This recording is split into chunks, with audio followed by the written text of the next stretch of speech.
because it got so violent in Ukraine, they eventually moved us over to Bakersfield. Well, they moved us all over the states, and they got picked to random places. A lot of them went to California. Some went to Utah, Montana, Wyoming, Arizona, Washington, Oregon.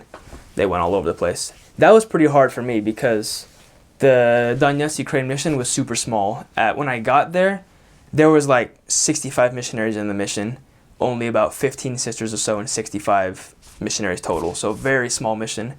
And at its peak, when President Monson changed the age, a lot more younger missionaries came in. So the most we ever had was 85 or 86 or so. So the mission was very small. And especially around this time, I'd been out 17 months. I knew almost everybody by name, by face. There was probably a couple of the new missionaries I didn't know, but every elder almost I knew by face and name, which is pretty impressive because most missionaries you talk to, their mission's so big they don't know everybody. And a lot of us had gotten really close. It got to the point where when transfers were coming up, based on how old people were and where they'd served already and who they'd served with already, you could guess where they were going to get transferred to one in every 3 times. I guessed my own transfer once, not even talking to anybody, didn't talk to anybody who knew, just guessed it and got it right, just because the mission was so small. But because of that, we were all very close. We all knew each other very well and we were great friends. So getting split off to different parts of the country in America was very hard for me because some of my best friends were going off to Oregon and I'm going down to California. And to be fair, I had some great friends that came with me there as well, so that made it easier. But it was still hard just seeing so many people get scattered around. So that was one hard thing.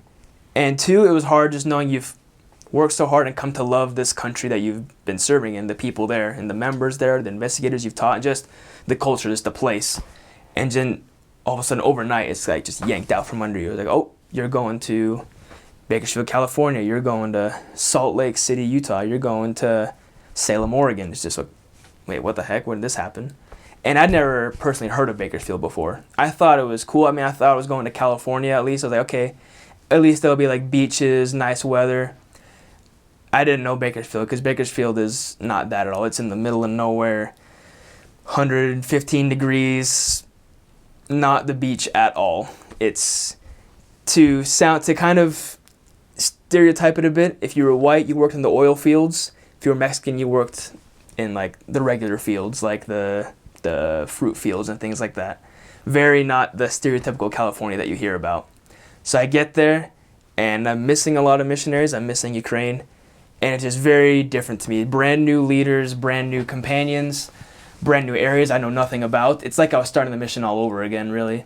Like my companion, he'd only been out 5 weeks. They put me with him, so I was technically finishing his training, but I felt like he knew more than I did already just being there.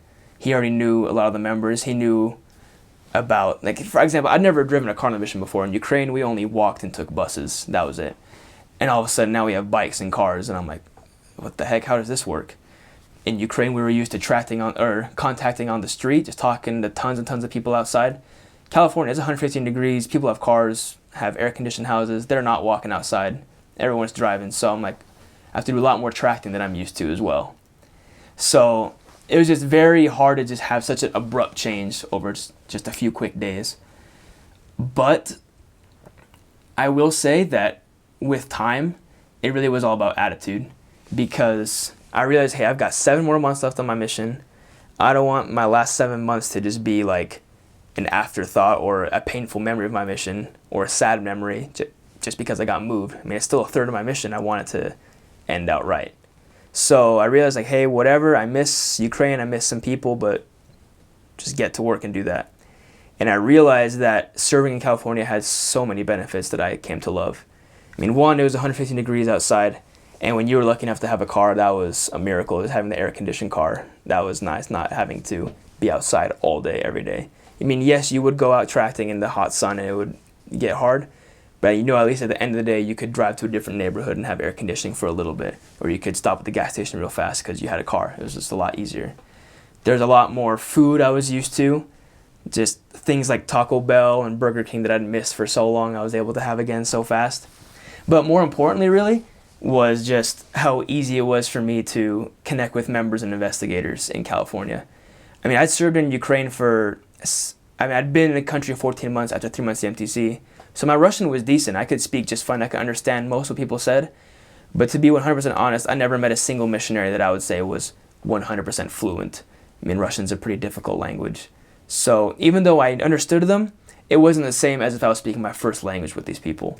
But then coming to California, being able to speak English with people, I just connected with people so much faster.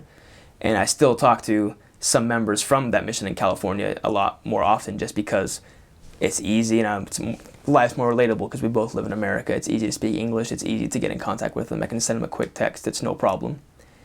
I will say, in Bakersfield especially, when I was in Rancho Vista down in Lancaster, Palmdale area, I spoke a lot more English because that was just a nicer area I was in. But in Bakersfield, I was in southeast Bakersfield, and I also spent a lot of time in these cities, Lamont and Arvin, that were really just small towns south of Bakersfield, and they are just pretty run down, it's a lot more just Mexican culture there as opposed to normal California. And I swear I would knock doors, and even though I was an English missionary, I would say 9 out of 10 of the doors I knock on, they'd be speaking Spanish, and I couldn't talk to them. So that was really weird being an English missionary in this area where almost everybody's speaking Spanish. So I thought that was a weird change, and especially at first, I'd kind of thought in my mind, okay, there's English, and then there's Russian, there's the other language, the foreign language I'm learning. So I'm knocking on a door, and they say hi to me in Spanish, ask what I want, and I hear, okay, not English, go to the other language. So I just start speaking Russian to them right off the bat without thinking. For 2 seconds, I realized, wait a minute, they don't understand this at all, this is crazy. After a few weeks, I got used to it, and I would just speak English, and I didn't have that problem anymore. But at first, it was just very weird transitioning the different language from Russian then to English surrounded by Spanish. I was not used to that at all.